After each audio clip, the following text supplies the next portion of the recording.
Você já presenciou com seus próprios olhos um pai empurrar brutalmente a própria filha no chão durante a festa de aniversário dela? Não num acesso de embriaguez, mas por causa de uma única frase sussurrada pela mãe. Centenas das pessoas mais influentes de São Paulo estavam presentes e assistiram enquanto eu batia contra o chão frio de mármore, com sangue no lábio e meu vestido de grife rasgado. Mas não foi a violência que fez as taças de champanhe congelarem no ar. Foi a minha risada. Aquela risada lenta e deliberada que escapou de mim enquanto eu estava deitada sob o lustre de cristal, que custava mais do que as casas da maioria dos convidados. Porque naquele momento, enquanto meus pais adotivos estavam de pé sobre mim com uma expressão de vitória, eles não faziam ideia de que tinham acabado de desencadear a queda do seu império de 13,2 bilhões de reais. Eu sou Luana Alcântara, tenho 29 anos, e esta é a história de como 4 anos de preparação minuciosa transformaram meu aniversário no gatilho do drama judicial mais espetacular que o Brasil jamais deveria ter visto publicamente. Se você está vendo isso, por favor, siga o canal e me diga de onde você está assistindo. A mansão dos Alcântara, no Jardim Europa, erguia-se como um monumento à riqueza antiga. 18 milhões de reais em pedra calcária e tradição, vigiados por retratos de industriais falecidos há muito tempo. Eu morei lá por 25 anos, desde que Vitória e Jaime Alcântara me acolheram após o acidente de carro dos meus pais, quando eu tinha 4 anos. Essa é a Luana, nosso pequeno projeto de caridade, costumava dizer Vitória em cada evento beneficente. A mão dela, perfeitamente manicurada, apertava meu ombro como uma garra. Nós a salvamos do sistema de adoção, não é verdade, querida? Eu tinha aprendido a sorrir e concordar, a interpretar a órfã grata, enquanto a elite paulistana elogiava a compaixão dos Alcântara. O que eles não viam eram as portas trancadas, os formulários que eu era obrigada a assinar sem ler, o apagamento sistemático da minha identidade. Por 25 anos, eu fui a dedução fiscal viva deles, a prova da humanidade deles. Toda a organização de caridade conhecia a história de como os Alcântara acolheram uma criança traumatizada e lhe deram a melhor educação. Faculdade de Direito da USP, eles adoravam lembrar a todos, como se minhas conquistas fossem obra deles. No entanto, atrás das portas de carvalho da mansão, eu valia menos que os funcionários. Os empregados eram pagos. Os empregados podiam pedir demissão. Eu era inventário, um ativo que deveria ser gerido, controlado e, em algum momento, liquidado.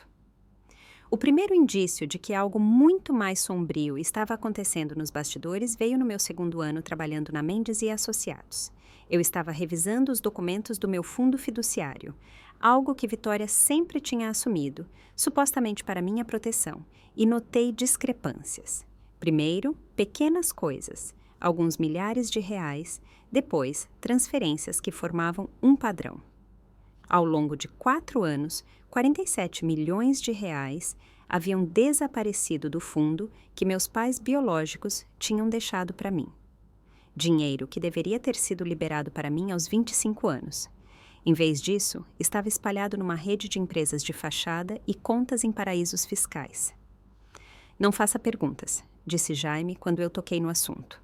Apenas assine. Confie em nós. Mas confiança, eu percebi naquele momento, era um luxo que eu não podia mais me dar. A extensão total da fraude eu só percebi tarde da noite, no escritório.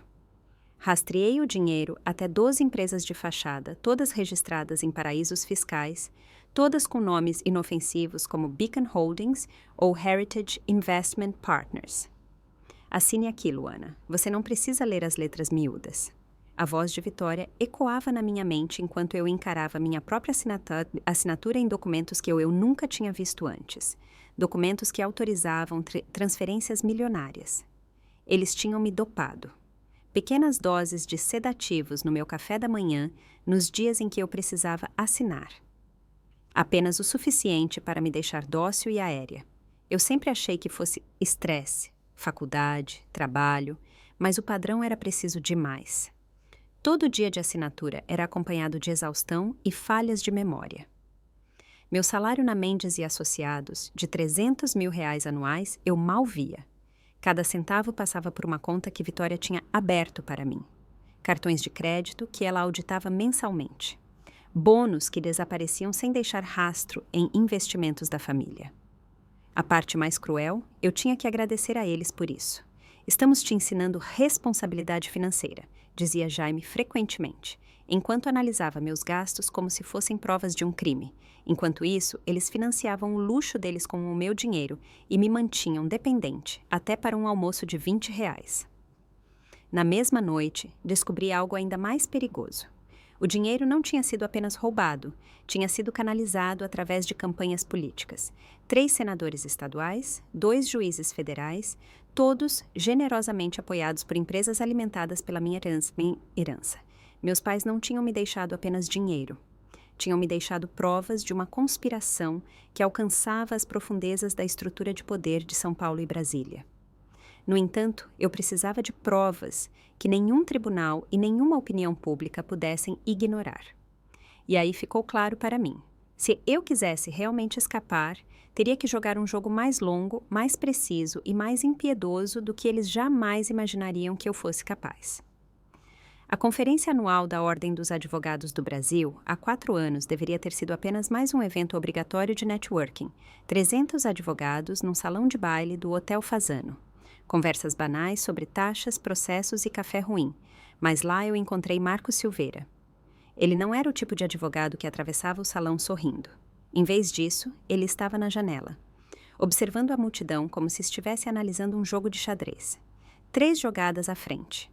Sócio sênior na Silveira e associados, o único escritório em São Paulo que nunca tinha aceitado dinheiro dos Alcântara. Então você é a filha adotiva dos Alcântara, disse ele quando me aproximei. Não foi uma pergunta, foi uma constatação. Aquela que vocês exibem em todo evento de caridade. Filha adotiva, corrigi automaticamente. A resposta que tinham me treinado por anos para dar. Os olhos dele se estreitaram. É nisso que você realmente acredita? Ou é o que te ensinaram a dizer? Algo na voz dele me fez olhá-lo de verdade. 40 e poucos anos, porte de ex-boxeador que por acaso estudou na USP, com nós dos dedos, cujas cicatrizes revelavam que a formação dele não tinha sido apenas em livros. Eu conheço o padrão, disse ele baixinho. As micro-reações quando alguém menciona o nome deles. Como você se encolhe quando Vitória te toca. O sorriso ensaiado que nunca chega aos seus olhos. Meu peito apertou. Anos de atuação perfeita e um estranho tinha enxergado através de tudo em poucos minutos. Se você quiser conversar algum dia, disse ele, me entregando um cartão. Sobre qualquer coisa, jurídica ou pessoal. Naquela mesma noite, fiz algo que nunca tinha ousado antes. Eu liguei para ele. Primeira regra, disse Marcos, quando nos encontramos numa lanchonete isolada na Zona Leste, bem longe da vigilância do Jardim Europa. Se você quer escapar deles, precisa de provas. Não suposições, não sentimentos, provas que se sustentem num tribunal federal. Ele me explicou as leis sobre organizações criminosas, os fundamentos da perícia financeira e a diferença entre responsabilidade civil e criminal. Mas, acima de tudo, ele me deu algo que eu nunca tive. Um aliado que via os Alcântara como eles realmente eram. Eles vão ficar mais agressivos assim que perceberem que você está escapando, avisou ele. Pessoas assim reagem sempre da mesma forma, e quando eles escalarem a situação, o que eles farão, você precisa estar pronta para documentar tudo. Então, ele me deu o primeiro gravador. Minúsculo, magnético, disfarçado de botão. Cada conversa, cada ameaça, cada assinatura forçada. Você está construindo um caso, Luana. E quando você estiver pronta, vamos reduzir o império deles a cinzas. Pela primeira vez na minha vida, senti esperança e tinha um plano. 6 meses depois, percebi o quanto estava realmente em jogo. Marcos tinha me conectado com uma contadora forense que trabalhava fora das estruturas oficiais e rastreava fluxos de dinheiro por canais criptografados que os Alcântara achavam ser invisíveis. 47 milhões de reais, disse ela, enquanto me passava uma pasta num restaurante na Liberdade. Sacados em 4 anos através de 163 transações. Pequenas o suficiente para não disparar alertas automáticos, frequentes o suficiente para te sangrar completamente. Mas não era apenas roubo. O dinheiro tinha sido lavado através de uma rede que me revirou teu estômago.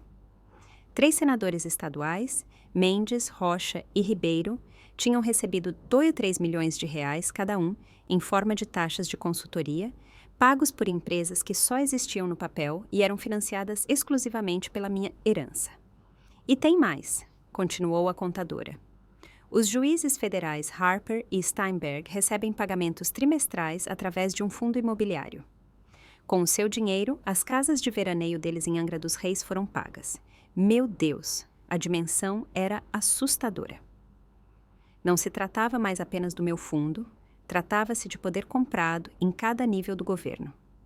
E então o ponto decisivo: processos federais de crime organizado têm um prazo de prescrição de 5 anos.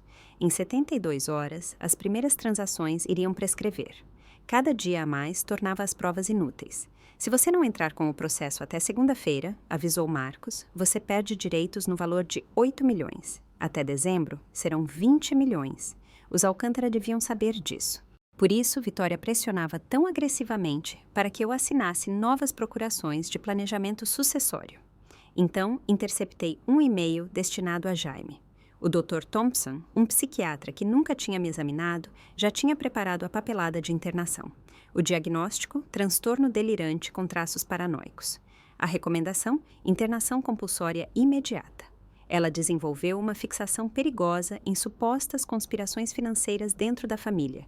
Ela representa um perigo para si mesma e possivelmente para outros. Eles queriam me declarar incapaz. Assim que isso acontecesse, Vitória obteria controle total sobre o que restava do meu patrimônio. Meus depoimentos não valeriam nada. Minhas provas seriam descartadas como delírios de uma mulher mentalmente instável.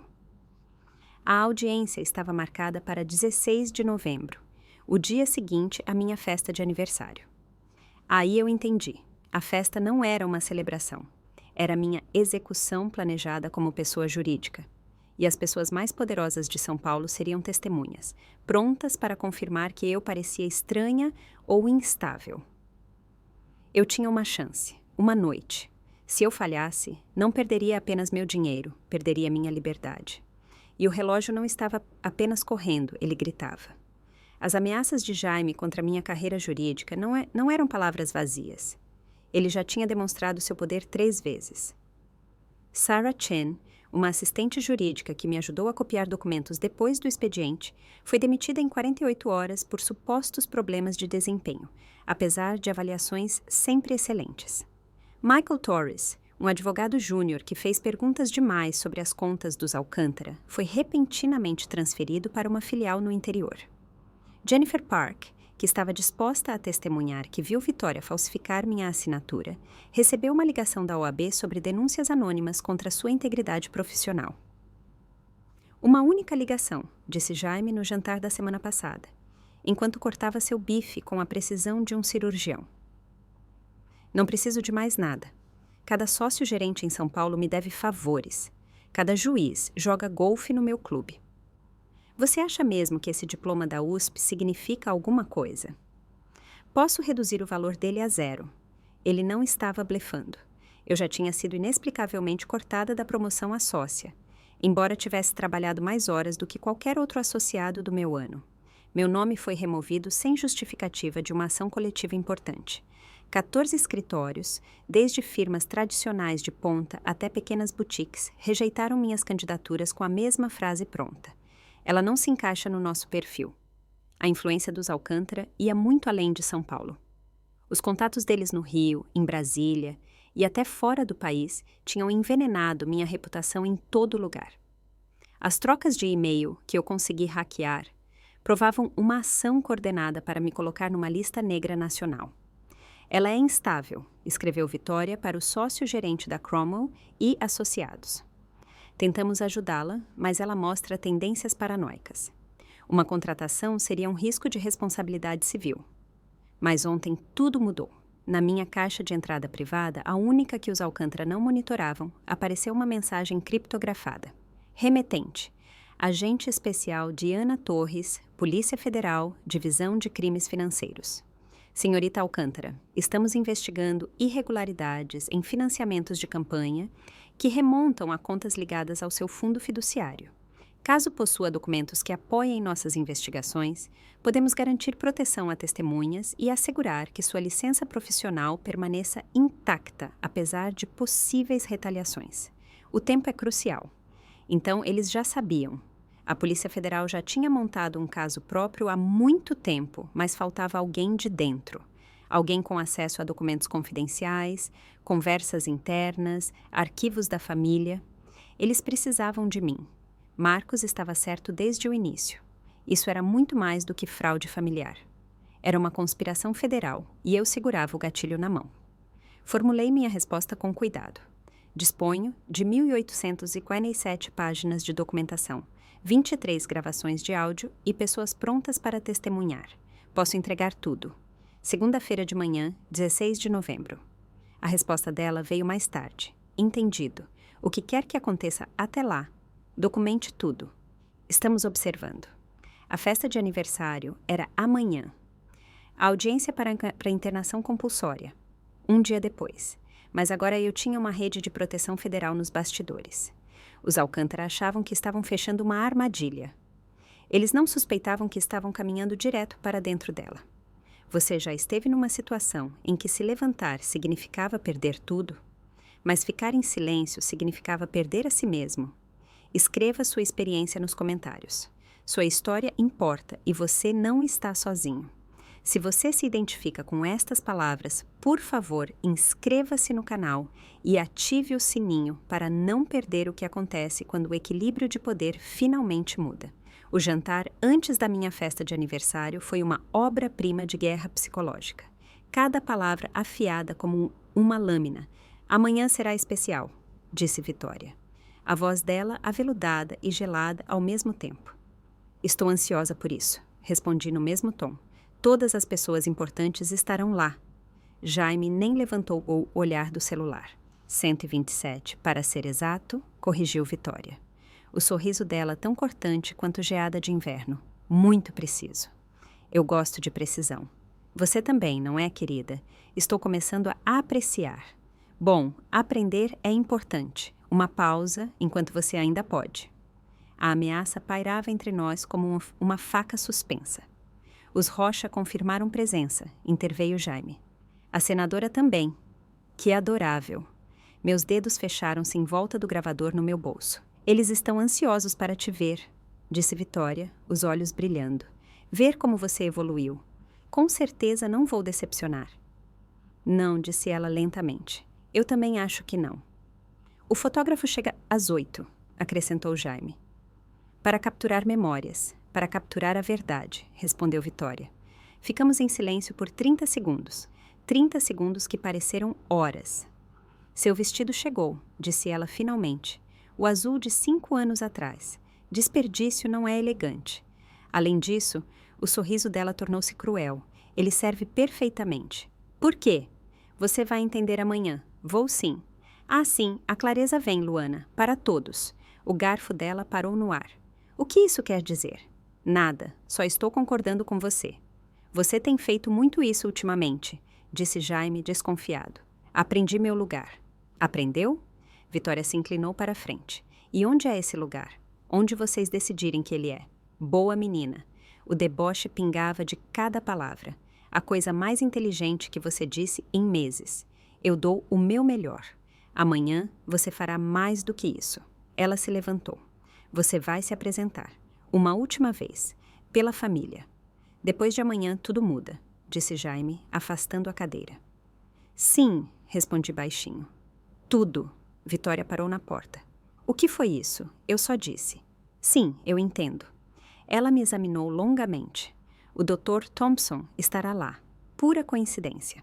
O sorriso predador dela revelava o contrário. Só caso alguém pareça agitado. Claro. Segurança em primeiro lugar. Lembre-se disso amanhã, Luana. Segurança em primeiro lugar.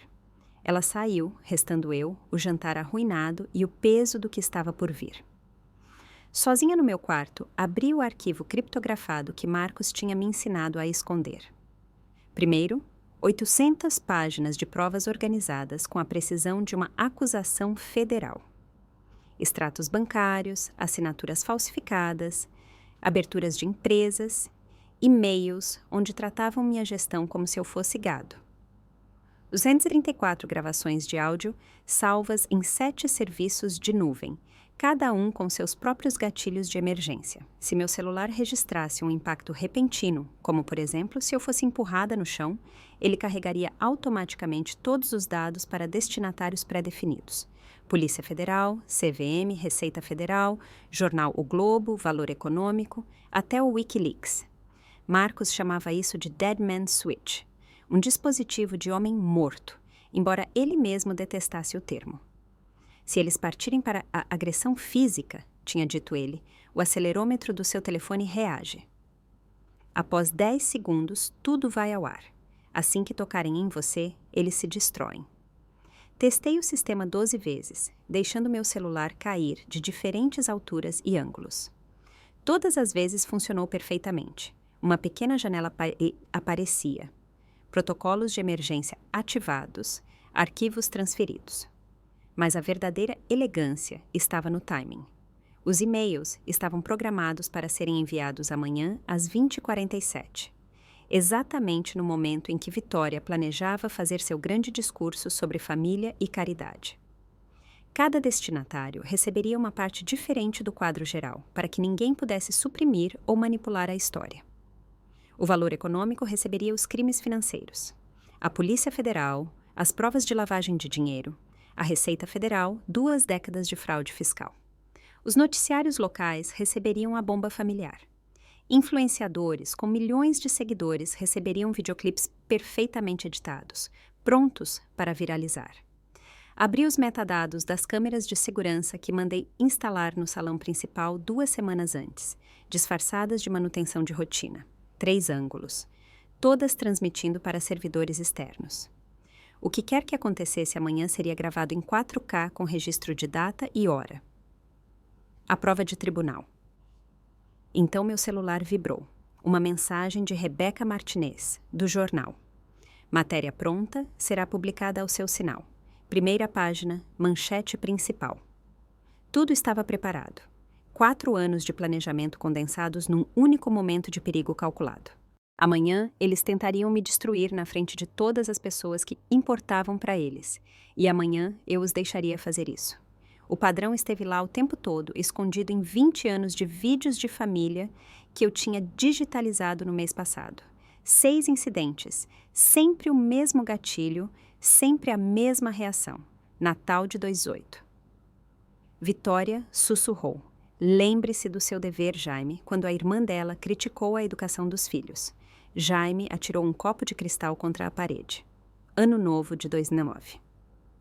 A mesma frase, depois que um jornalista insinuou irregularidades nas doações. Jaime agarrou o homem pelo colarinho. A festa de formatura, o baile da fusão, 2 reuniões de diretoria. Repetidas vezes, Vitória usava essas 4 palavras como uma ordem militar. E Jaime reagia de forma confiável como um relógio. Era condicionamento. Pavlov em estado puro, 20 anos de adestramento psicológico que transformaram um homem adulto numa arma, ativada por um comando sussurrado pela esposa. Nos diários de Vitória, que encontrei no sótão, estava escrito preto no branco. Jaime precisa de orientação cuidadosa. O temperamento dele é útil, mas deve ser direcionado. A frase funciona melhor quando ele já está irritado. Situações públicas aumentam a prontidão dele. O medo dele de julgamento social o torna mais influenciável. Ela o tinha treinado como um cão de ataque. Ela usava as inseguranças dele sobre sua origem, o medo de perder status, a necessidade da aprovação dela. A violência nunca era espontânea. Era a violência de Vitória, executada pelas mãos de Jaime. Mas amanhã tudo seria diferente. Amanhã as câmeras estariam rodando. Amanhã haveria testemunhas da Polícia Federal no local. Amanhã o salão estaria cheio de paulistanos influentes com celulares na mão. As gravações mais recentes das câmeras mostravam algo interessante. Os ângulos cobriam não apenas o centro do salão, mas também os cantos, onde Vitória costumava fazer seus discursos. Os microfones eram de qualidade de estúdio, capazes de captar um sussurro a 10 metros de distância, com clareza. Se ela sussurrasse a frase para Jaime amanhã, Quando, e não se, seria gravado. O comando, a reação, a violência, tudo com registro de tempo, tudo válido em tribunal. Abri o Código Penal. Lesão corporal dolosa qualificada. Conspiração criminosa. Se Jaime me atacasse após a ordem de Vitória, não seria mais um deslize familiar. Seria um abuso sistemático, documentado com perfeita clareza, distribuído automaticamente para as autoridades antes que alguém pudesse apagar ou negar algo. 20 anos de condicionamento transformaram Jaime numa arma carregada. Amanhã, Vitória puxaria o gatilho e o coice destruiria os dois. Meu celular acendeu. Uma mensagem criptografada de Rebeca. A coluna social de São Paulo está fervendo. Meu editor-chefe liberou a primeira página inteira. Estamos prontos. Rebeca investigava os Alcântara há 2 anos, depois de seguir uma pista sobre financiamento de campanha. Um labirinto de empresas de fachada e favores políticos. Quando Marcos nos apresentou há 6 meses e ela viu meus documentos, ficou com lágrimas nos olhos. Isso é material de prêmio. Isso, murmurou ela. Mas, mais importante, isso é justiça. E ela não era a única. A rede que Marcos me ajudou a construir era impressionante. Pessoas prontas para depor, cada uma com sua própria peça do quebra-cabeça. Havia Roberto Fernandes, o ex-diretor financeiro das indústrias Alcântara, que foi forçado a sair quando questionou movimentações suspeitas de dinheiro. Ele tinha cópias de tudo, 10 anos de contabilidade dupla, 2 realidades completamente diferentes, a dos investidores e a verdadeira. Maria Santos, nossa governanta por mais de 10 anos, tinha documentado cada abuso. As portas trancadas quando eu falhava, refeições negadas como punição, remédios sem receita. O Dr. Alan Moreira, sem parentesco com o senador, foi meu pediatra após a adoção. Ele manteve anotações ao longo dos anos. Ferimentos que nunca batiam com as explicações. Mudanças de comportamento que indicavam trauma. Pedidos de Vitória para prescrever sedativos para uma criança de 4 anos. Esperei 25 anos para contar isso a alguém, disse ele quando o procurei.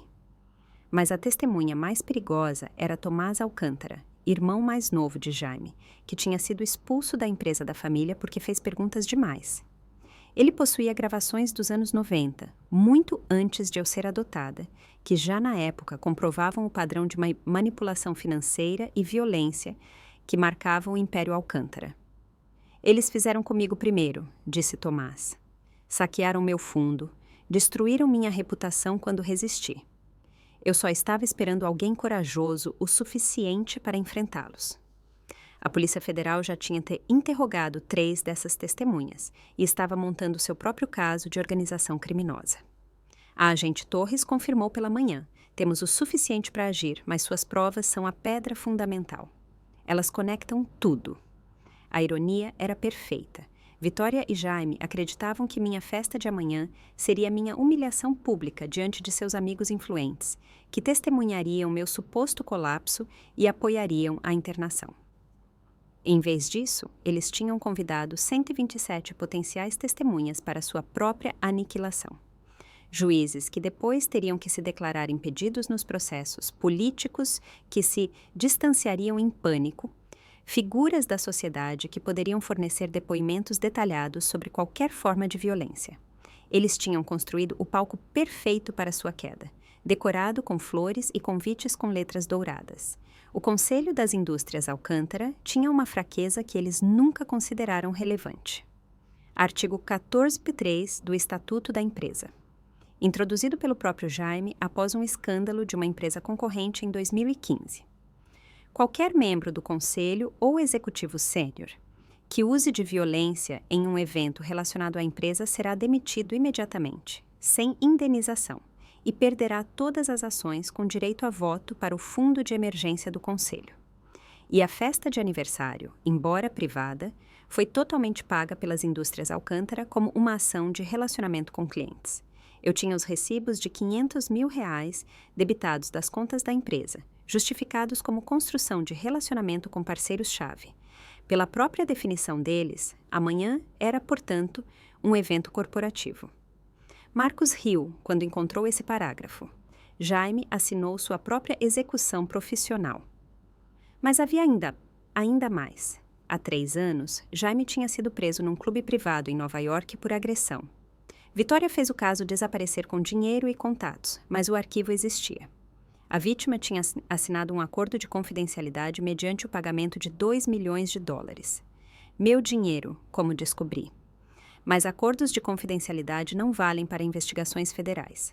Um segundo ataque violaria seu acordo de liberdade condicional. Ele teria que ir para a prisão sem margem para negociação. E então havia a fraqueza oculta de Vitória. Ela preparava secretamente um divórcio há 2 anos para tomar tudo para si. No escritório dela, encontrei a papelada da advogada, fotos de Jaime com outras mulheres, documentos sobre bens ocultos, uma avaliação psicológica que o descrevia como inapto para decisões financeiras. O plano dela era claro: provocar Jaime para a violência amanhã, documentar tudo e usar como base para o divórcio e a tomada de poder. O que ela não sabia: a incitação à violência é um crime federal, especialmente quando resulta num ataque. As câmeras de segurança captariam o sussurro dela.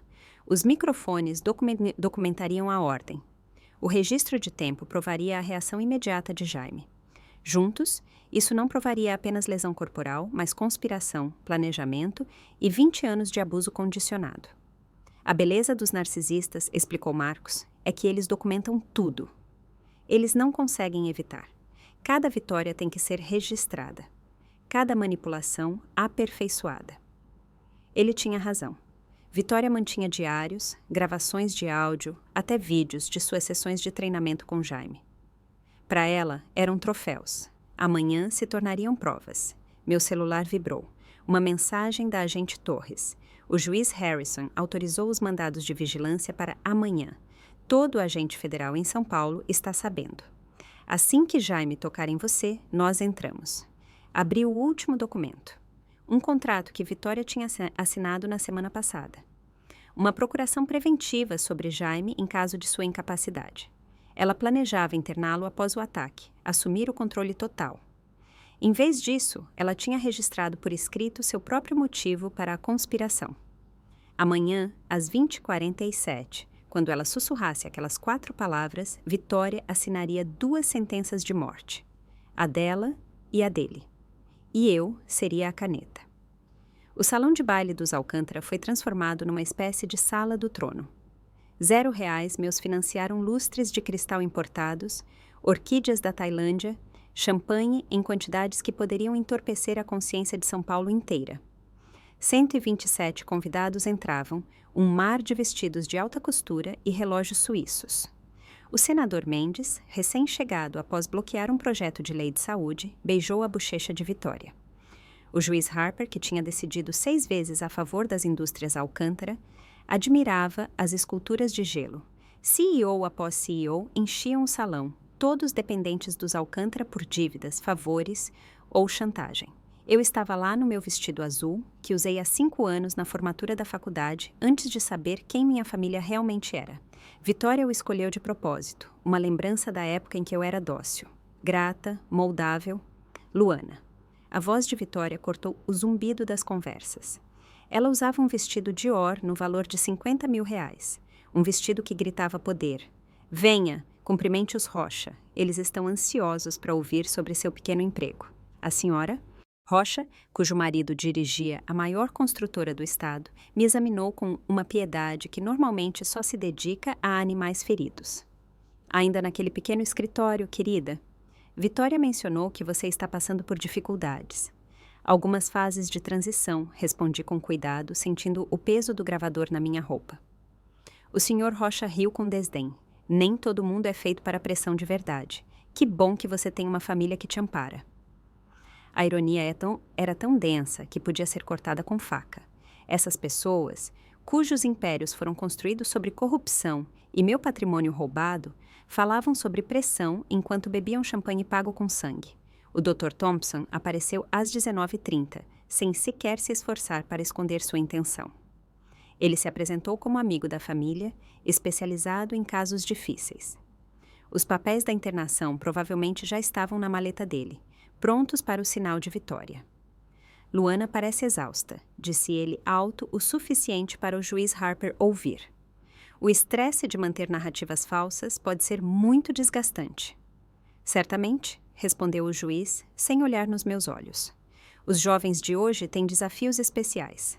Eles estavam montando o cenário. Testemunhas da minha suposta instabilidade. Cada conversa parecia um depoimento preparado. Às 20h15, Vitória ergueu a taça. Imediatamente, o salão silenciou. Antes de brindarmos ao aniversário de Luana, começou ela com voz perfeitamente projetada. Gostaria de dizer algo sobre família, sobre caridade, sobre os fardos que carregamos voluntariamente. Jaime estava ao lado dela, maxilar tenso, mãos fechadas. Ele estava bebendo desde as 7, algo incomum para ele. Vitória tinha enchido os copos dele pessoalmente, cada um mais forte que o anterior. As câmeras rodavam, celulares estavam erguidos. O palco estava pronto. Há 25 anos, continuou Vitória, cheia de calor fingido. Jaime e eu tomamos uma decisão que mudou nossas vidas. Acolhemos uma criança quebrada, traumatizada, que não tinha nada. Murmúrios de aprovação. Mais celulares foram levantados. Eles esperavam uma história comovente. Luana chegou até nós danificada. Ela enfatizou a palavra como uma martelada. 4 anos de idade, coberta pelo sangue dos pais, meses sem falar. Os médicos disseram que ela talvez nunca se recuperasse. Isso era novo. Ela nunca tinha falado de sangue antes, nunca afirmou que eu não conseguia falar. Ela reescrevia o passado para sua plateia. Gastamos milhões. Terapia, educação, oportunidades. O olhar dela encontrou o meu. A USP não foi barata. E nem os erros no caminho até lá. Erros? Perguntou o senador Mendes, pronto para seu papel. Oh, as coisas quebradas, os ataques de raiva, os incidentes. Vitória suspirou dramaticamente. Criar uma criança estranha é a forma mais elevada de amor ao próximo, mas exige paciência ilimitada. Jaime oscilou levemente, o rosto vermelho de álcool e raiva crescente. O olhar dele corria repetidamente para mim. Uma luta interna. Algumas pessoas, disse Vitória com tom gélido. Apesar de todos os nossos sacrifícios, nunca mostram verdadeira gratidão. Elas mordem a mão que as alimenta. Elas espalham mentiras sobre aqueles que a salvaram. O clima no salão mudou. Aquilo não era mais um brinde. Era uma execução pública. Descobrimos recentemente, anunciou Vitória em voz alta, que Luana está fazendo acusações perturbadoras contra a nossa família. Fantasias paranoicas sobre dinheiro roubado, conspirações, abusos que nunca aconteceram. Um suspiro coletivo percorreu o salão. O Dr. Thompson deu um passo à frente, perfeitamente cronometrado. Isso parte nossos corações, balbuciou Jaime, a voz pesada pelo álcool. E por isso, continuou Vitória, agora afiada como navalha, tomamos a difícil decisão de que Luana precisa de ajuda profissional. Ajuda real, do tipo que requer internação. A palavra ficou pairando no ar como fumaça fria. Todos entenderam. Mas primeiro, disse ela, erguendo a taça. Vamos brindar a aniversariante. Luana, venha aqui. Não foi um pedido, foi uma ordem. 127 pares de olhos se voltaram para mim. As câmeras continuavam gravando, os microfones captavam cada ruído. Eu comecei a andar, passo a passo, completamente calma, meu celular pesado no bolso, o acelerômetro armado. Boa menina, sussurrou Vitória quando cheguei perto. É sempre melhor quando se conhece o seu lugar. Jaime respirava alto agora, de forma entrecortada. As mãos dele tremiam. Vitória se inclinou para ele, os lábios mal se movendo. Eu vi claramente como ela formava as palavras. É isso, o momento que muda tudo. O que vocês acham que acontece quando o plano perfeito de um narcisista explode na frente de todo o público? Escreva seu palpite nos comentários. Se você está aprendendo a respiração agora, imagine como eu me sentia. Se você quer justiça, curta esse vídeo e compartilhe com alguém que precisa saber que a verdade sempre encontra um caminho. Lembre-se do seu dever, Jaime. Um sopro, quase inaudível. Mas os microfones que eu coloquei captaram cada fragmento de sílaba. Os lábios dela roçaram a orelha dele. Os dedos dela pressionaram exatamente o ponto no braço dele que ela tinha condicionado por anos. A mudança em Jaime foi instantânea. As pupilas dilataram. A respiração parou. Depois voltou em arfadas curtas e roucas. Anos de condicionamento assumiram o controle. A mão dele avançou rapidamente. Me atingiu com força total no peito.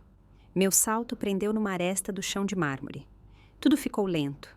As luzes do lustre giravam como estrelas moribundas. Bati com força no chão. Ombro, quadril, cabeça. Um gosto metálico encheu minha boca quando meu lábio rachou. Uma costura do meu vestido rasgou com um som de vidro quebrando. O salão explodiu em suspiros, gritos e taças tilintando. As pessoas mais influentes de São Paulo tinham acabado de presenciar a agressão física, e ainda assim eu não me levantei imediatamente. Fiquei deitada por 5 longos segundos e senti meu celular vibrar contra minhas costelas. O acelerômetro tinha disparado. 847 páginas de provas foram carregadas. 234 arquivos de áudio foram distribuídos para seus destinatários. 89 testemunhas receberam notificações automáticas e lá, no chão de mármore gelado, com sangue nos lábios e meus pais adotivos sobre mim, como generais vitoriosos, eu fiz algo que eles jamais esperariam. Eu ri. Começou fundo, um som escuro e gutural que nasceu em algum lugar sob meu externo. Depois ficou mais forte, mais cheio, mais seguro. Ha! Cada sílaba clara, controlada, intencional. Finalmente, disse eu baixinho. Finalmente vocês fizeram isso. Vitória ficou branca como papel. Jaime recuou. A névoa do condicionamento se dissipou. Ele entendeu o que tinha acontecido. O quê? Começou Vitória. Olhem para os seus telefones, disse eu, ainda sentada no chão. Sangue pingava no mármore branco. Todos agora. As primeiras notificações apareceram. Pings, zumbidos, telas acendendo. Cada convidado recebeu algo. Uma notificação push, um e-mail, uma marcação em redes sociais. O que você fez? A voz de Vitória falhou. Eu sorri para ela. Essa mulher que roubou minha infância, meu dinheiro, minha identidade, que treinou o marido como um cão de briga e agora o atiçou contra mim diante de testemunhas. Disse eu calmamente. Sentei-me e levantei meu celular. Eu não fiz nada. Vocês fizeram e todos aqui viram. O primeiro grito veio da senhora Mendes. Ela encarava o celular horrorizada. O efeito dominó começou. Eu me levantei devagar e conscientemente, limpando a poeira do meu vestido rasgado. Sangue escorria pelo meu queixo, mas eu deixei. Cada câmera estava apontada para mim. Celulares, feeds de segurança e a equipe de filmagem disfarçada que Rebeca Martinez tinha infiltrado como fotógrafos. Obrigada, Jaime, disse eu em voz alta. Você acabou de me entregar exatamente o que eu precisava. Meu telefone vibrou novamente. Eu o levantei para que todos pudessem ver. Protocolos de emergência ativados. Arquivos transmitidos para 47 destinatários. Você está doente. Sibilos Vitória. Dr. Thompson, ela está tendo um surto. Ela precisa... Não, interrompi calmamente. Mas talvez o senhor deva checar seus e-mails, doutor. O celular dele tocou. O rosto dele ficou cinzento enquanto lia. 15 veículos de mídia, gritei, enquanto caminhava para a projeção, acabaram de receber 1.857 páginas de documentação. Registros financeiros, assinaturas falsificadas, empresas de fachada, lavagem de dinheiro através de doações políticas. Conectei meu celular ao telão. O primeiro arquivo apareceu. Uma autorização de transferência falsificada, supostamente assinada por mim aos 12 anos. Isso é manipulado, gaguejou Jaime. É mesmo? Passei para o próximo. Aqui está a auditoria interna das indústrias Alcântara, documentada pelo seu próprio diretor financeiro antes de vocês o expulsarem. Das sombras, Roberto Fernandes surgiu. Cada palavra que ela diz é verdade, declarou ele. Tenho 10 anos de dados que provam roubo sistemático. O salão entrou em caos. O senador Mendes tentou fugir pela porta, mas encontrou agentes da Polícia Federal bloqueando a saída. Ah, a propósito, disse eu calmamente. A Polícia Federal está monitorando esta festa. A agente Torres entrou, ladeada por 6 policiais. O distintivo dela brilhava na luz. Jaime Alcântara, o senhor está preso por lesão corporal. Vitória Alcântara, a senhora está presa por conspiração para lesão corporal, fraude e violação da lei de organização criminosa. Isso é absurdo! Gritou Vitória. Nós somos os pais dela. Nós a salvamos. Não! Continuei passando as imagens até o relatório policial aparecer. Este aqui é o verdadeiro relatório sobre o acidente dos meus pais. No telão, mostrei o laudo toxicológico. Vocês os mataram. Silêncio. Nenhuma respiração. Nenhum movimento. Este é o relatório. A prova de que meu pai foi dopado antes da batida. Apontei para o nome. O mesmo medicamento que vocês me deram por 20 anos. Prescrito por vocês. Vitória. O salão congelou completamente. Cada transação, cada falsificação, cada crime, tudo está sendo publicado agora. Olhei para a elite do Estado e disse: cada um que lucrou com isso está documentado. Telefones tocavam freneticamente, advogados eram acionados, equipes de RP arrancadas da cama. O império desmoronava. Audivelmente. Na tela apareceu uma rede de fluxos financeiros como uma teia de aranha feita de números. Cada fio levava ao meu fundo fiduciário. Cada nó, um nome. 47 milhões de reais, disse eu, ampliando a soma, roubados em 4 anos, através de 163 transferências. Mudei para o próximo slide. Beacon Holdings. É o senhor, senador Mendes. 2,3 milhões de reais por serviços de consultoria que nunca aconteceram.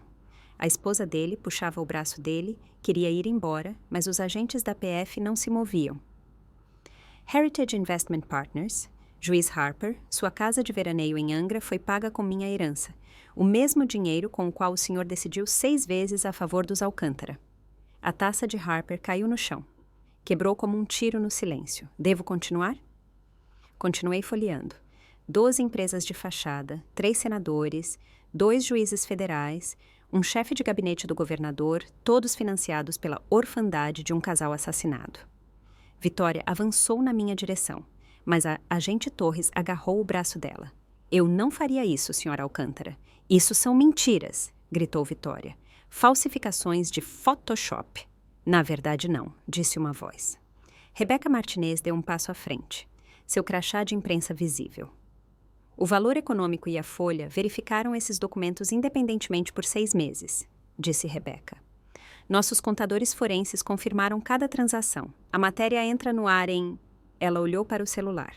3 minutos. Mudei para o próximo slide. Capturas de tela dos e-mails de Vitória apareceram gigantes no telão. Vamos falar sobre os assassinatos, Vitória. Um murmúrio percorreu o salão. Aqui vocês veem suas mensagens para o Dr. Marcos Steinfeld, continuei. Nelas, vocês falam sobre o problema do seguro de vida dos meus pais, a apólice na qual a filha deles era a única beneficiária, que vocês só poderiam tocar se meus pais estivessem mortos e vocês obtivessem minha guarda. O salão mergulhou no caos. Alguns convidados choravam, outros gritavam por advogados. A senhora Rocha tinha desmaiado. Mas agora vem a minha parte favorita, disse eu, abrindo o último documento dos arquivos da advogada de divórcio de Vitória, de ontem. Um novo choque percorreu a multidão. Vitória planejava culpar Jaime por tudo, assumir sozinha as indústrias Alcântara e interná-lo numa clínica psiquiátrica. Jaime encarou a esposa como se o mundo estivesse quebrando sob seus pés. Você queria... A voz dele falhou. Ela documentou cada um dos seus surtos de violência há 2 anos. Expliquei, te adestrou como um cachorro. E assim que você se tornasse inútil para os planos dela, ela te descartaria. A expressão perfeitamente controlada de Vitória se desfez. Sua ingrata, sua pequena... Não, interrompi calmamente. Eu sou grata. Grata por você finalmente mostrar a todos quem você realmente é. Grata por você mesma ter me entregado cada peça de evidência. Grata por existir justiça, mesmo que leve 25 anos. A projeção mudou uma última vez. Plantão de notícias. Império Alcântara. Colapsa. Investigações federais iniciadas. O reino tinha caído. Você acha mesmo que era a única que mantinha registros? Perguntei a Vitória, enquanto agentes do FBI se aproximavam. 5 ex-funcionários das indústrias Alcântara saíram de diferentes cantos do salão. Eles estiveram lá o tempo todo, como acompanhantes discretos de convidados. Maria Santos tomou a palavra. A voz dela era firme, após anos de silêncio forçado. Tenho fotos de cada ferimento, cada porta trancada, cada refeição que vocês negaram a Luana como castigo. 20 anos de maus tratos infantis, documentados e reconhecidos em cartório. Tomás Alcântara, irmão de Jaime, abriu caminho para a frente. Eu tenho os documentos originais do fundo, disse ele com voz trêmula. Antes de você falsificá-los, antes de você roubar tudo de uma órfã de 4 anos, esperei 30 anos para entregar isso a um procurador federal. O Dr. Alan Moreira, meu pediatra, segurava um prontuário médico grosso. Cada ferimento suspeito, cada pedido inadequado de medicamento, cada vez que exigiram que eu sedasse uma criança saudável. O Conselho Regional de Medicina vai se interessar muito por tudo isso. Mentiras! Gritou Vitória, mas a voz dela perdia força. Uma conspiração? Perguntei calmamente. A única conspiração, disse uma nova voz, e Marcos Silveira entrou com uma equipe de advogados. É a que a senhora orquestra há 25 anos. Represento a senhorita Alcântara em todos os processos criminais e civis. Exigimos reparação total mais indenização por danos. 2 outras pessoas entraram no salão. Juízes federais que não foram comprados pelos Alcântara. Juíza Catarina Chen e juiz Miguel Williams. Agente Torres explicou. Eles supervisionam a investigação sob sigilo há 18 meses. Cada palavra dita esta noite será protocolada como prova. Além disso, completou Rebeca Martinez, enquanto seus dedos voavam sobre o celular, a matéria está no ar agora. Capa do jornal, repercutida pela Reuters e BBC. O nome Alcântara está nos trending topics mundiais. O rosto de Vitória passou por todas as formas de horror. Raiva, medo, descrença, até que finalmente restou apenas o cálculo frio. Ela procurava uma saída, mas não havia nenhuma. Vocês não podem provar nada. Podemos sim, interrompeu a juíza Chen. O conjunto probatório da senhorita Alcântara é a documentação mais completa sobre fraude financeira que vi em 30 anos de magistratura. Cada transação rastreada, cada documento verificado, cada testemunha credível. Marcos complementou. E os papéis da internação que a senhora mandou o Dr. Thompson preparar.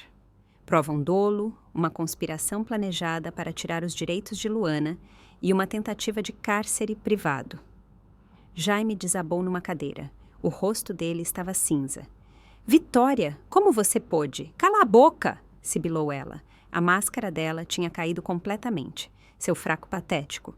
Pode continuar, disse a agente Torres calmamente, levantando o gravador. Cada palavra conta. Os caçadores tinham se tornado à caça, sem rota de fuga. Então, a agente Torres deu um passo à frente e anunciou. Jaime Alcântara. O senhor está preso por lesão corporal, conspiração para fraude eletrônica e violação da lei de organização criminosa. 2 policiais o algemaram. Jaime não resistiu. Ele parecia quase aliviado. Vitória Alcântara, continuou Torres. A senhora está presa por conspiração, lavagem de dinheiro, fraude e homicídio qualificado de Catarina e Guilherme Bernfeld. Homicídio. A palavra cortou o salão. Os relatórios toxicológicos, bem como suas compras documentadas dos mesmos sedativos, resultam em suspeita suficiente do crime. A senhora ficará detida sem fiança. Quando as algemas tocaram os pulsos dela, o telefone de Vitória tocou. Ela não podia atender, mas eu reconheci o toque, a linha de emergência do Conselho dos Alcântara. Marcos levantou o próprio celular, ouviu brevemente e disse em voz alta. O Conselho das Indústrias Alcântara realizou uma reunião de emergência imediata. Com efeito imediato, Jaime Alcântara é demitido por justa causa, conforme o artigo 14.3 do Estatuto da Empresa, violência em evento corporativo. Jaime gritou, não, essa é a minha empresa. Era a empresa do seu pai, corrigiu Marcos friamente. O Conselho também decidiu congelar todas as contas da empresa até que as investigações federais sejam concluídas. O poder de assinatura de Vitória está revogado por meio deste ato. Mal a frase foi dita, o próximo telefone tocou, desta vez o do senador Mendes. O assessor dele atendeu, ficou pálido como um cadáver e sussurrou algo urgente no ouvido dele. Como assim? O New York Times tem tudo, sibilou Mendes. Mais telefones, mais pânico. As peças de dominó não estavam mais caindo. Elas desencadearam uma avalanche. Rebeca Martinez levantou o celular. O número na tela subia rapidamente. O vídeo em que Jaime empurra Luana foi visto 2,3 milhões de vezes nos últimos 10 minutos. A hashtag Agressão Alcântara é tendência mundial. As bolsas asiáticas abrem em 2 horas, sussurrou alguém. As indústrias Alcântara não valerão nada até de manhã. 3 juízes federais presentes já declararam no local sua renúncia a todos os processos futuros. 12 membros de conselhos de várias empresas enviaram e-mails de renúncia. O Ministério Público de São Paulo anunciou uma investigação abrangente de corrupção. O espólio dos seus pais será totalmente restaurado, disse a juíza Chen para mim. Com juros e multas, estamos falando de cerca de 127 milhões de reais. Mas eu não olhava para o dinheiro. Eu olhava para o rosto de Vitória, o momento em que ela entendeu que seu reino inteiro, construído sobre os cadáveres dos meus pais e minha vida roubada, estava afundando em tempo real. Isso não acabou, sibilou ela, enquanto os agentes a levavam. Nisso você tem razão, respondi calmamente. Isso aqui é só o começo. O processo vai ser impressionante. As portas do salão se fecharam atrás deles com o som de um sarcófago batendo. Em 1 hora, o Império Alcântara desmoronou como um castelo de cartas na tempestade. Às 21h04, a Bloomberg noticiou. Ações dos Alcântara despencam 40% após acusações de fraude. Às 22h15, eram 60%. As negociações foram suspensas, mas todos sabiam que nada mais podia ser salvo. 8 grandes parceiros cancelaram contratos por conferência de emergência. A Westfield Development retirou seu projeto de 200 milhões. O Hospital Geral de Boston encerrou a cooperação farmacêutica. Até o Clube de Campo, fundado pelo avô de Jaime, revogou o título da família. O celular de Vitória, agora sob custódia da PF, recebeu 47 e-mails em 30 minutos, cada um novo cancelamento. Um contato rompido, um ex-aliado que fugia. Os assuntos dos e-mails contavam a história. Com efeito imediato, rescisão de relacionamento, cessar todo o contato. Quando Vitória foi conduzida passando por mim, tentou uma última manipulação. Podemos fazer um acordo, sibilou ela. Tenho informações sobre os outros. Mendes, Harper, todos. Eu vou delatar. A Polícia Federal já tem tudo o que precisamos, disse a agente Torres friamente. As provas da senhorita Alcântara são completas. Jaime olhou para mim com algo que, pela primeira vez em anos, parecia clareza. O condicionamento, murmurou ele.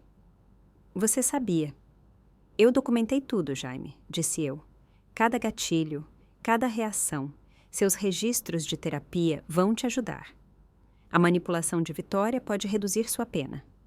Sinto muito, disse ele baixinho, e por um instante vi o homem que ele poderia ter sido sem o veneno de Vitória.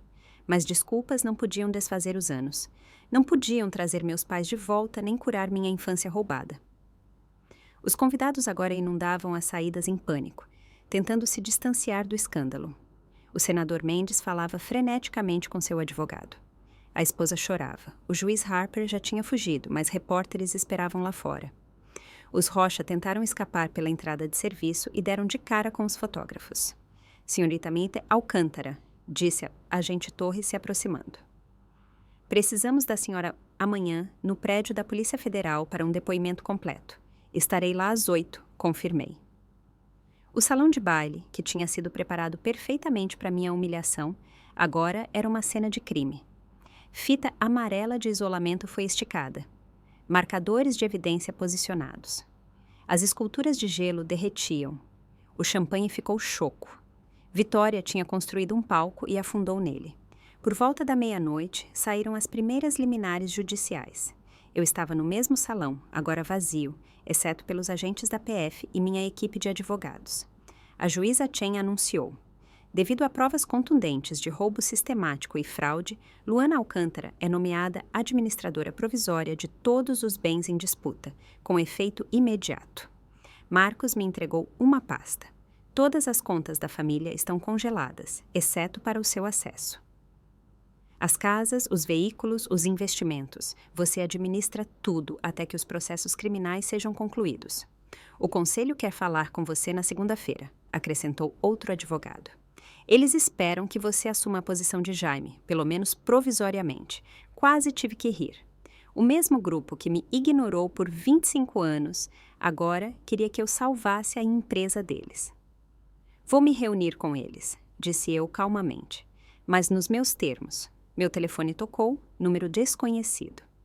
Senhorita Cocante Alcântara, aqui é Amanda Foster da Cromwell e Associados. Queremos lhe oferecer uma sociedade sênior. Diga o seu preço. Eu recusei. Nos 10 minutos seguintes, 4 outros escritórios ligaram, cada um mais desesperado que o anterior. O que você vai fazer? Perguntou Marcos. Abrir meu próprio escritório, decidi, especializado em fraude financeira e abuso familiar. Pro bono para todos que não podem pagar. Rebeca Martinez já digitava como se estivesse em transe. Posso te citar? Cite isso. O nome Alcântara, a partir de agora, significará outra coisa. Algo melhor. Caminhei pelo salão devastado. Meus saltos ecoavam no chão de mármore, cheio de marcadores de evidência. O retrato do avô de Jaime ainda estava pendurado na parede. Outro tirano que construiu riqueza sobre o sofrimento alheio. Tirem isso daí, disse eu aos agentes federais. Tirem todos eles. Meu telefone mostrava mais de 200 mensagens, pedidos de entrevista, ofertas de livros, projetos de documentários. Mas também outra coisa. Mensagens de outras vítimas, outros filhos adotivos, outros sobreviventes de famílias poderosas. Vocês nos deram esperança. Vocês mostraram que é possível revidar. Isso valia mais do que os 127 milhões de reais que o tribunal me devolveria. Mais valioso do que qualquer empresa que de repente me cortejava. Mais valioso do que todo o Império de Vitória. Eu tinha reconquistado mais do que dinheiro ou status. Eu tinha recuperado minha história.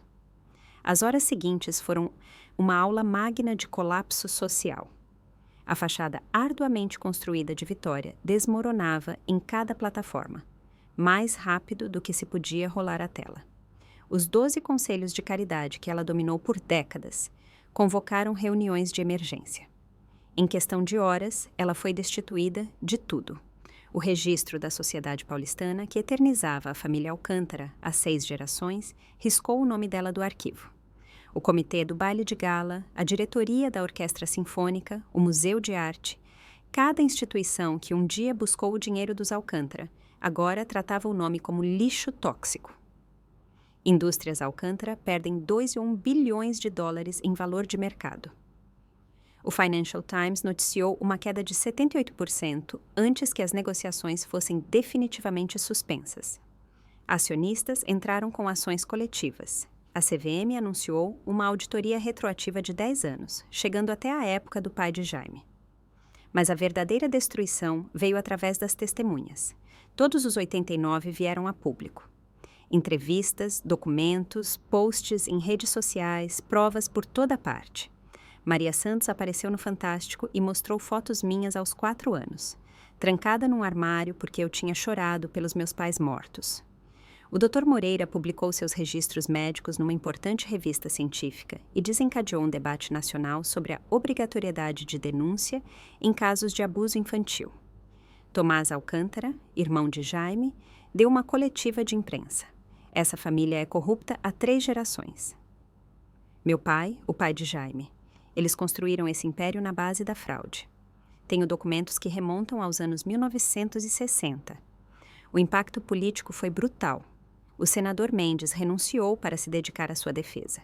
O senador Rocha retirou sua campanha de reeleição.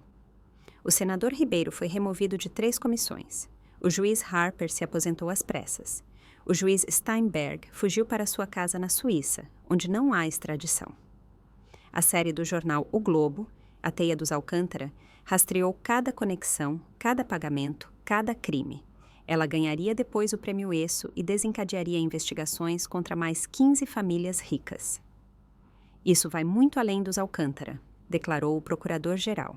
Estamos falando de corrupção sistêmica na elite de São Paulo ao longo de décadas. Os números falavam por si. Arquivos de áudio, 50 milhões de streamings, o vídeo do ataque com 100 milhões de visualizações. Justiça por Luana, 2 bilhões de impressões, mas o número mais importante era 47. Esse foi o número de sobreviventes de abuso que me escreveram dizendo que minha história lhes deu coragem para exigir sua própria justiça. Você não apenas os derrubou, disse Marcos, enquanto assistíamos à cobertura. Você iniciou um movimento. Vitória e Jaime iriam a julgamento em 6 meses. Os procuradores federais pediam 20 anos para Jaime e prisão perpétua para Vitória por homicídio. Os advogados deles já falavam sobre acordos, mas a PF rejeitou qualquer negociação.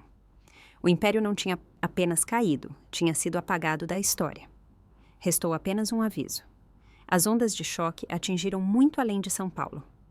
3 senadores de outros estados renunciaram repentinamente, depois que repórteres descobriram suas conexões com o dinheiro dos Alcântara. A Operação Confiança Quebrada foi ampliada. Agora, 42 políticos no Sudeste estavam na mira. A Polícia Federal criou uma força-tarefa exclusiva com 5 investigadores trabalhando em tempo integral em casos que surgiram das minhas provas. São Paulo aprovou numa sessão de emergência a Lei Luana, a regulamentação de proteção mais forte para filhos adotivos no Brasil, revisões trimestrais, auditorias financeiras independentes, obrigatoriedade de denúncia a qualquer suspeita. Em uma semana, 7 outros estados anunciaram leis semelhantes. As ofertas de documentários não paravam. Mas o telefonema de Samantha Reed me fez silenciar. Ela tinha 17 anos, vivia com pais adotivos no Sul que tinham roubado seu fundo fiduciário. Sua história salvou minha vida, disse ela chorando. Mostrei o vídeo para minha professora. Ela chamou a polícia. Eles encontraram tudo. As assinaturas falsas, o dinheiro roubado, tudo. Até o final da semana, ouvi falar de outros 200 casos. Marcos me ajudou a fundar a Fundação Bernfeld, batizada em homenagem aos meus pais biológicos, com um capital inicial de 10 milhões de reais dos ativos recuperados. Ela ofereceria consultoria jurídica gratuita para filhos adotivos e em lares temporários que fossem explorados financeiramente. Enquanto isso, as indústrias Alcântara eram desmanteladas, vendidas pedaço por pedaço. O conselho me implorou para salvar a empresa. Concordei com uma única reunião. Vocês querem que eu salve uma empresa construída com dinheiro de sangue? Perguntei aos 12 membros do conselho que encobriram Jaime todos esses anos. A empresa que financiou meu abuso. Os funcionários, implorou o CEO interino. 3.000 pessoas que não têm culpa de nada. Eles achavam que esse era o trunfo deles, mas eu já estava muito à frente. Eu compro a empresa, declarei, por R$1. Silêncio atônito. Em troca, garanto todos os empregos e pensões por 2 anos, enquanto reestruturamos.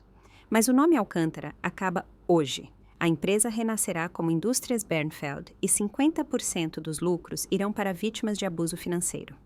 Eles não tinham escolha. Sem mim, a empresa não valia nada e eles sabiam disso. A venda foi concluída em 2 horas. O primeiro ato das Indústrias Bernfeld, um fundo de indenização de mais de 100 milhões de reais para vítimas.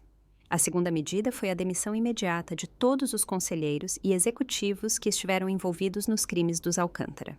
Das cinzas, escreveu Rebeca Martinez em seu artigo de acompanhamento, Luana Alcântara criou algo que nunca existiu: justiça que paga dividendos. Mas a verdadeira mudança se mostrou nas centenas de mensagens que chegavam diariamente. Sobreviventes que finalmente encontraram coragem, advogados que ofereciam ajuda gratuita, jornalistas que expunham casos semelhantes. Uma mensagem se destacou, de uma procuradora federal. Vocês nos deram um modelo de como desmantelar dinastias corruptas em todo o país? O caso Alcântara agora é leitura obrigatória na Academia de Polícia. A revolução não estava apenas em andamento. Ela se espalhava como fogo em mato seco. A ordem de restrição foi entregue pessoalmente à Vitória na prisão federal e a Jaime na prisão para réus de baixa periculosidade. Nenhum contato por 5 anos, instruí a Marcos. Depois disso, apenas através de advogados. Nada de cartas, nada de ligações, nada de recados por terceiros. Qualquer violação resultaria em acusações adicionais. Vitória tentou mesmo assim entrar em contato comigo. 7 cartas na primeira semana, oscilando entre ameaças e tentativas de manipulação. Você vai se arrepender, eu ainda sou sua mãe, podemos resolver isso. Cada carta foi devolvida sem abrir e arquivada como prova de assédio. Jaime escreveu apenas uma única carta, cujo conteúdo meu advogado resumiu para mim: um pedido de perdão e a oferta de testemunhar contra a Vitória. Recusei ambos. O arrependimento dele não significava nada sem consequências, e o perdão não cabia a mim dar. Ele pertencia aos meus pais mortos. Mas limites não diziam respeito apenas a eles. Eu precisava reconstruir minha própria vida, longe da sombra deles. Mudei da mansão no Jardim Europa para uma cobertura no valor de 3,5 milhões de reais, paga com meu próprio dinheiro. Janelas altas de parede a parede, luz por toda parte, o oposto de como a casa dos Alcântara um dia tinha me engolido. A antiga propriedade foi convertida num centro para sobreviventes de abuso. Cada cômodo, que um dia foi escuro, transformou-se em algo curativo. Você poderia ter ficado com ela, disse Marcos durante o planejamento da obra. Alguns lugares são tóxicos demais para serem salvos, respondi. É preciso transformá-los em algo novo. A sede da Fundação Bernfeld ocupou o último andar do meu novo prédio. Paredes de vidro, espaços abertos, nada escondido, transparência como antítese a tudo o que os Alcântara eram. Implementamos diretrizes rigorosas, relatórios financeiros publicados trimestralmente, auditorias independentes, um conselho formado por sobreviventes. O que os Alcântara esconderam, nós tornamos visível. Contratei Maria Santos como diretora de serviços aos sobreviventes.